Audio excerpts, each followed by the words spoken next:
Yan. So, mag-repack na po pug asin. So, magre-repack kami ng asin. Dalawa lang muna kami ng ate ko dito. Yan.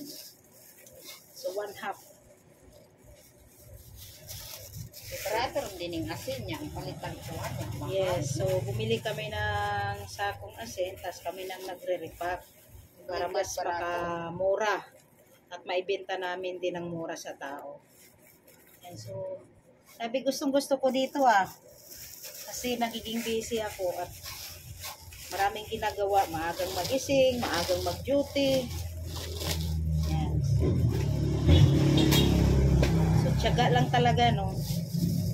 Kaya pag mayroon kang negosyo at trabaho, ingatan at mahalin. Kasi pag hindi mo ingatan, hindi mo mahalin, mawawala ng gana si Lord magbigay sa'yo ng blessing kasi in small things, hindi mo ma-appreciate.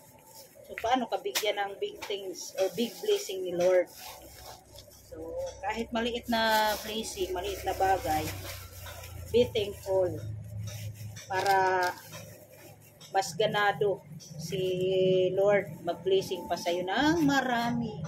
Marami at malaking blessing. So, pang 3 days na ito ngayon, no, for the operation, may no? Pang 3 days operation sa store namin. Yan, so,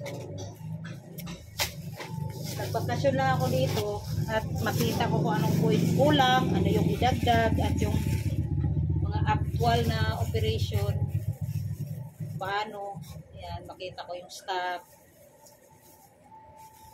So, yan, trabaho ko mag-repack ng asin. Mamaya, ano pang mantika na po? Kung ba kayo ang asukal? Lista. Ano naman? Bitaw, na may order na. Okay, way rikuan. Nakakuan man, naka-blanco silang kuan. Siguro si staff. Oh. Galing na kung nakapil ang compute kaya na may nakasuwat niya. So, ang giripak namin ngayon, asin. So, bigyan ko kayo ng tip anong magagawa ng asin sa mga buhay niyo, no? Sa mga buhay ng tao. So, actually, mayroon akong i-share sa inyong ginagawa ko. Nagamit ang asin para sabi nga nila, hindi naman masama na mayroon tayong mga pamahain, no? Na i-adapt. Mayroon din tayong pamahain na dapat ding iwala, no? So, sa asin, ang ginagawa ko, ito gawin nyo rin sa bahay nyo para mag-attract daw ng swerte at magtaboy ng mga bad spirit, no? Na hindi makapasok sa mga tahanan natin, no? So, every Friday, inugali ko talaga yan na punuin lagi ang sisidlan ng asin. Yes, punuin. Ito madami. Ano na to? 1 kilo. So, punuin ang sisidlan ng asin. Okay? So, every Friday yon para daw, hindi ka daw maubusan ng blessing. So, tandaan nyo kahit may laman pa yung sisidlan nyo ng asin, every Friday, dapat lagyan nyo at punuin ang sisidlan ng asin. Dadagdagan nyo ng dagdagan para hindi maubos-ubos yung blessing sa buhay nyo. Ayun, di ba? May nakuha na kayong tip sa akin.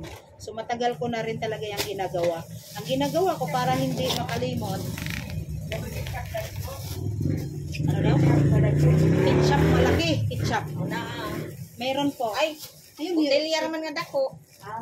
wala mo ginalon. Ginalon, Pa. Na, yan yung ano. Tomato sauce pila, 1 kilo. tomato sauce, 1 kilo. Tingnan mo muna. Presyo. Lang mama, kaya di pa memorize. 3 days pa lang. Presyo. Yun. So, yun ang gagawin nyo, no?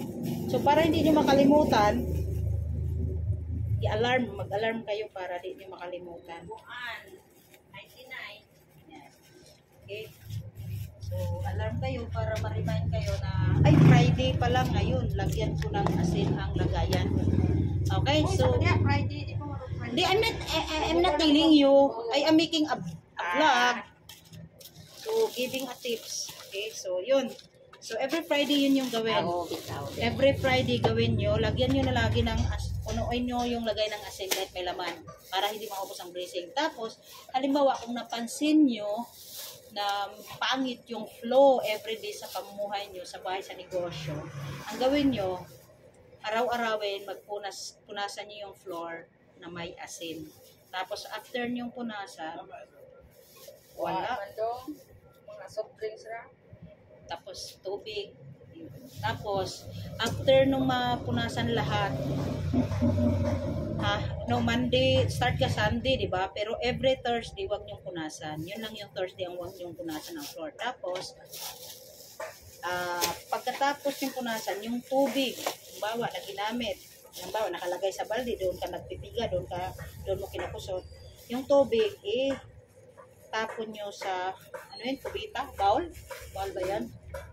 Tapos i-flush nyo, para lahat ng negative, wash out, tanggal. Yun. So, kung grabe na rin, magkano ba ito maliit? Okay. So, kung grabe na talagang pangit, umalas talagang pakiramdam nyo, gawin mo araw-araw magpunas hanggang sa maging maayos.